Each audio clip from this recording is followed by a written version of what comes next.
Shocking statement. The U.S. just captured a foreign head of state and moved him from Caracas to New York before most of the world woke up. This isn't rumor.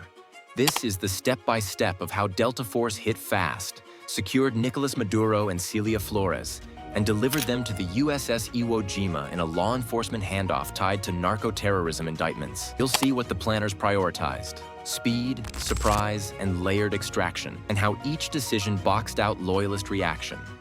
If you want the exact sequence and why the window was so narrow, keep watching.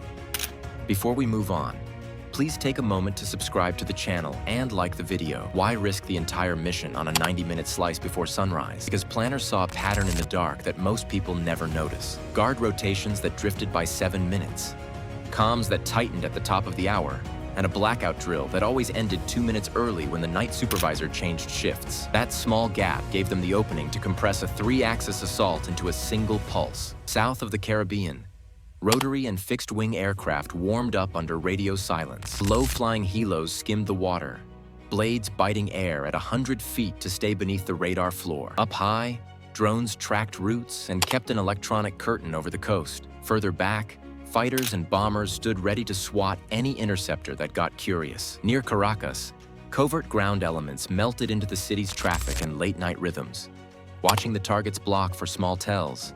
Security vans idling longer than usual, a relief driver checking a mirror twice. Offshore, a marine amphibious ready group held position with aviation fuel, medical, and a flight deck lit to a sliver. Each axis could take weight if any other failed. The risk sat everywhere. Caracas ringed its capital with surface-to-air sites and mobile launchers.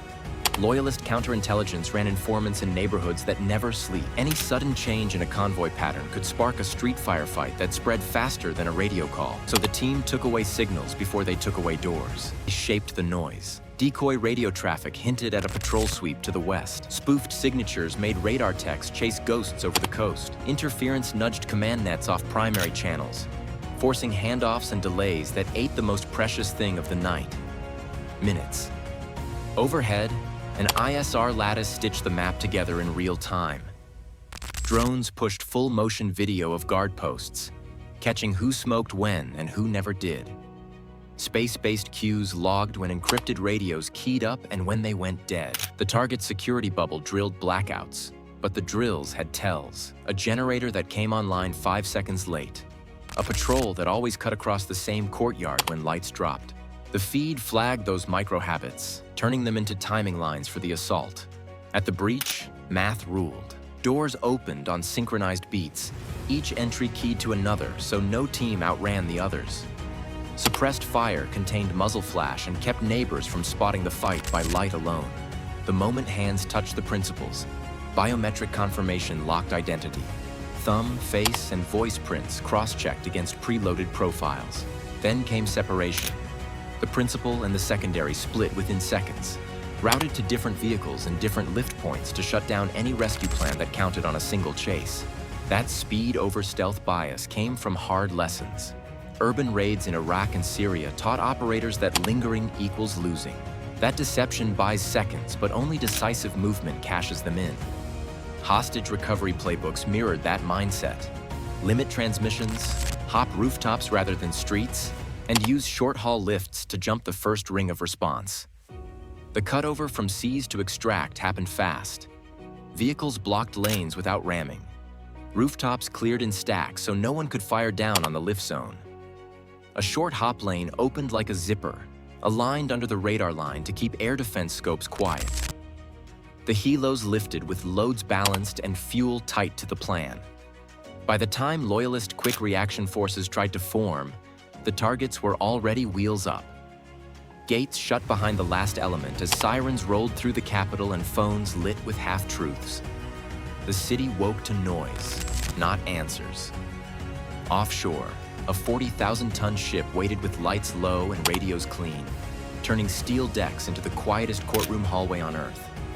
Why stage a 40,000-ton amphibious assault ship off Venezuela?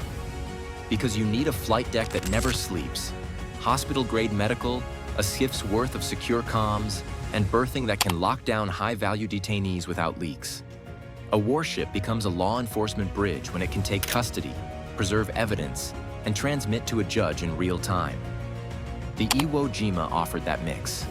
Aircraft cycling on and off, trauma bays ready if the grab turned bloody, radios that tunnel straight to stateside command, and spaces that function like a hardened brig until federal agents sign the forms and take the keys. The first minutes aboard were about control and continuity. The helo touched down, rotors still winding, and the chain of custody began the second boots hit non-skid. Special operations personnel kept physical control while a federal team stepped in with body-worn cameras and tamper-evident bags. Medics checked vitals and documented injuries to lock in baseline condition. A secure corridor moved the detainees from the deck to an interior space with cameras, redundant locks, and a small interview room.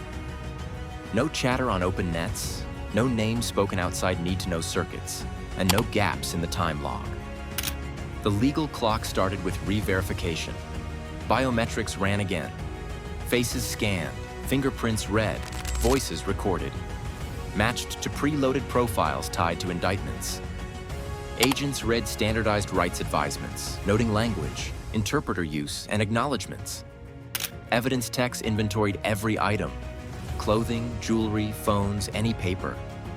Each entry took an evidence tag, a signature, and a timestamp. The custody log showed who touched what, when, and why.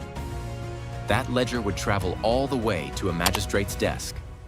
This bridge only matters if the law can cross it.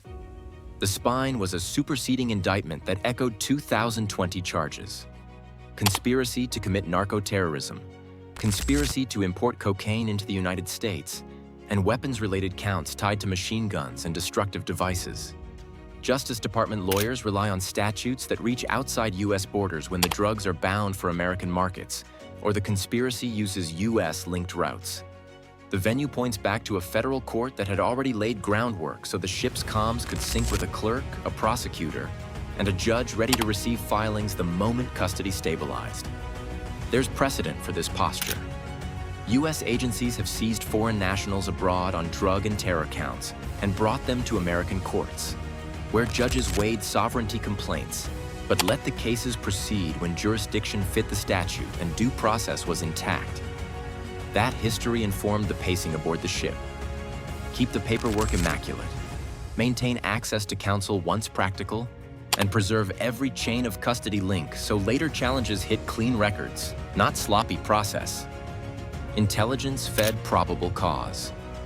The packet aboard summarized alleged ties between the inner circle and cocaine networks, outlining routes, facilitators, and protection schemes. It mapped meetings, payments, and security support that officials said shielded shipments. Those claims shaped which devices to seize first, which names to flag in interviews, and which travel paths to lock down with flight manifests and maritime records.